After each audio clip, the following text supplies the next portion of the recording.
Morning students, कैसे हैं आप सब। उम्मीद करती हूँ आप लोग अच्छे होंगे। आज आपकी वर्कशीट नंबर 3 आई है। ये आपकी हिंदी की वर्कशीट है। इसे अच्छे से लेबल कर लीजिए, डेट लिख लीजिए, क्लास, सब्जेक्ट, अपना नाम, अपने टीचर का नाम लिख लीजिए। चलिए पढ़ना शुरू करते हैं। लिखा है, दिए गए गद्यांश को पढ़कर पूछे गए प्रश्नों के उत्तर दीजिए। तो यहाँ पे आपको गद्यांश दिया गया, पढ़ते हैं। साहस जिंदगी सबसे बड़ी जिंदगी होती है। ऐसे ज़िंदगी की सबसे बड़ी पहचान ये है कि वे बिल्कुल निडर, बिल्कुल बेखौफ होती है। साहसी मनुष्य की पहली पहचान ये है कि वे इस बात की चिंता नहीं करता कि तमाशा देखने वाले लोग उसके बारे में क्या सोच रहे हैं। जनमत की अपेक्षा करके जीने वाले आदमी दुनिया की असली ताकत होते हैं और मनुष्यता को प्रकाशित भी उसी आदमी से मिलती है।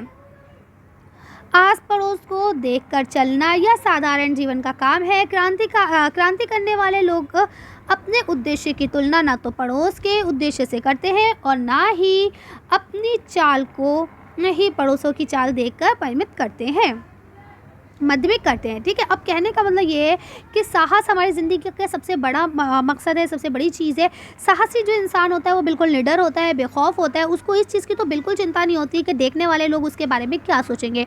वो अपने लिए कुछ करना चाहता है, आगे बढ़ना चाहता है और इसके लिए वो दुनिया की परवाह नहीं करता। और ऐसे ही लोग होते हैं जो ज़िंदगी में कुछ कर पाते हैं और अपने देश के लिए, अपने वतन के लिए कुछ कर जाते हैं। ठीक है, वो आस पड़ोस के लोगों से अपनी तुलना नहीं करते कि अरे इसके पास ये है, मेरे पास क्यों नहीं है, या इसके पास ये इतना ज़्यादा क्यों है। वो अपनी ज़िंदगी जीते हैं और आगे बढ़ने की कोशिश करते हैं। वो किसी से जलन हसद नहीं करते और ना ही किसी को देख के उसके जैसा ढलते हैं कि भाई वो ये कर रहा है तो मैं भी ये करता हूँ। ऐसा नहीं है, वो अपनी मर्ज़ी से चलते हैं। साहसी मनुष्य उन सपनों को भी रस लाता है, यानी उन सपनों में भी रस ले आते हैं जिन सपनों का कोई व्यवहारिक अर्थ नहीं होता। यानी ऐसे सपने जो लगता है कि ये इम्पॉसिबल है, ये कभी पॉसिबल नहीं हो सकते, इनका कोई अर्थ नहीं है, वो उसमें भी रंग भर देते हैं, वो उसको भी कंप्लीट कर सकते हैं। साहस के साथ यदि धैर्य का संयोग हो तो इस पे सोने पे सुहागा माना जाता है। यानी कि अगर साहस है और उसके साथ धैर्य भी है आपको, तो वो तो कमाल का काम हो गया। ठीक है, सोने पे सुहागा ये आपका एक जनरली मिसाल दी जाती है, मुहावरा नहीं है ये। एक तरह से क्या बोलते हैं उसको, एक मुहावरा होता है और एक आपका जो आम लोग बोलते हैं ना पुराने ज़माने में, दिमाग में नहीं आ रहा इस वक्त, चलिए आता है तो बताऊँगी फिर आपको कभी। ठीक है, इसके बाद बोलते हैं, जीवन में जब विपरीत परिस्थितियां आएँ तो हमें साहस और धैर्य से उनका सामना करना चाहिए। यानी कि जब हमें ऐसा लगता है कि हमारे अपोजिट कुछ हो रहा है, ऐसा नहीं होना चाहिए, तो उस वक्त हमें घबराना नहीं चाहिए, हमें धैर्य रखना चाहिए और साहस से उसका सामना करना चाहिए। ठीक है, अब यहाँ क्या लिखा है, गोस्वामी तुलसीदास ने भी असमय के सखा के रूप में धैर्य और साहस दोनों को बनाए रखने पर बल दिया। यानी कि हमेशा हमें धैर्य बनाए रखना चाहिए, कभी भी हमें हाइपर नहीं होना चाहिए, गुस्सा नहीं होना चाहिए बहुत जल्दी, और साहस को भी कभी नहीं तोड़ना चाहिए। ठीक है, अब देखिए यहाँ पे उम्मीद करती हूँ आपको अच्छे से समझ में आ गया होगा। अब क्वेश्चन लिखा है, गद्यांश में किस गुण का वर्णन किया जा रहा है, तो कौन से गुण को बताया जा रहा है, चलिए आंसर देखते हैं। तो आप लिखेंगे, गद्यांश में साहस और साहसी व्यक्ति का वर्णन किया गया है कि साहस क्या है और साहसी व्यक्ति कैसे हैं, क्या होते हैं, क्या उनकी क्वालिटीज़ है, ये बताया गया है। ठीक है, चलिए अगला क्वेश्चन पढ़ते हैं। अभी आपको अगला क्वेश्चन दिया गया है, साहसी मनुष्य की पहली पहचान क्या है और एवं यही उसकी पहली पहचान क्यों है, कोई और पहली पहचान क्यों नहीं है। चलिए देखते हैं इसका आंसर। तो आप लिखेंगे, साहसी व्यक्ति की जो पहली पहचान है वो ये है कि वो इस बात की चिंता बिल्कुल नहीं करता कि तमाशा देखने वाले लोग उसके बारे में क्या और क्यों सोच रहे हैं। ठीक है, और यही उसकी पहली पहचान इसलिए है क्योंकि यही उसको कुछ करने के लिए प्रोत्साहित करती है। अगर वो ये सोचने लगेगा तो वो अपने लिए कुछ नया नहीं कर पाएगा, है ना। चलिए आगे बढ़ते हैं। अभी आपको थर्ड क्वेश्चन लिखा है, क्रांति करने वाले लोगों की विशेषताएं लिखी, यानी वो लोग जो क्रांति करेंगे उनके लिए क्या विशेषता होगी।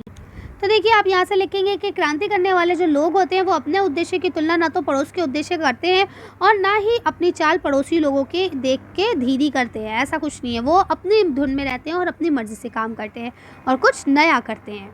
अभी आपको अगला क्वेश्चन लिखा है, साहस और धैर्य की तुलना किससे की गई है, स्पष्ट कीजिए। चलिए इसका आंसर देखते हैं।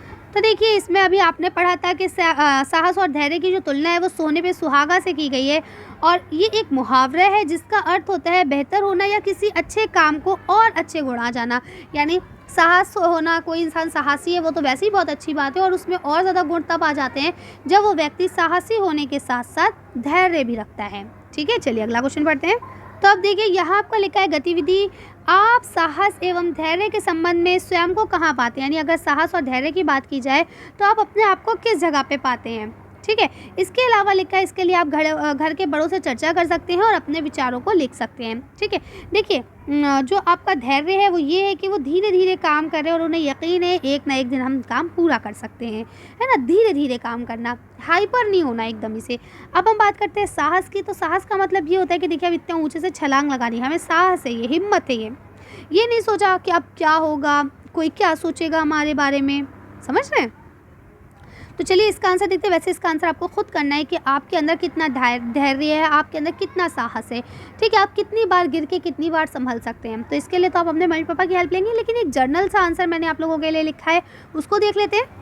तो देखिए जब हम बात करते हैं साहस और धैर्य की, तो इसमें हम अपने आप को बीच में पाते हैं। क्यों? क्योंकि कभी कभार ऐसी सिचुएशन हो जाती है हमारे सामने कि हम पूरी तरह से अपने आप को साहसी नहीं बता पाते हैं, पूरी तरह से हम धैर्य में नहीं रह पाते, क्योंकि हम इंसान हैं, हमारे अंदर कहीं ना कहीं कोई ना कोई फीलिंग्स होती हैं, कभी ना कभी तो हमें गुस्सा आ ही जाता है ना।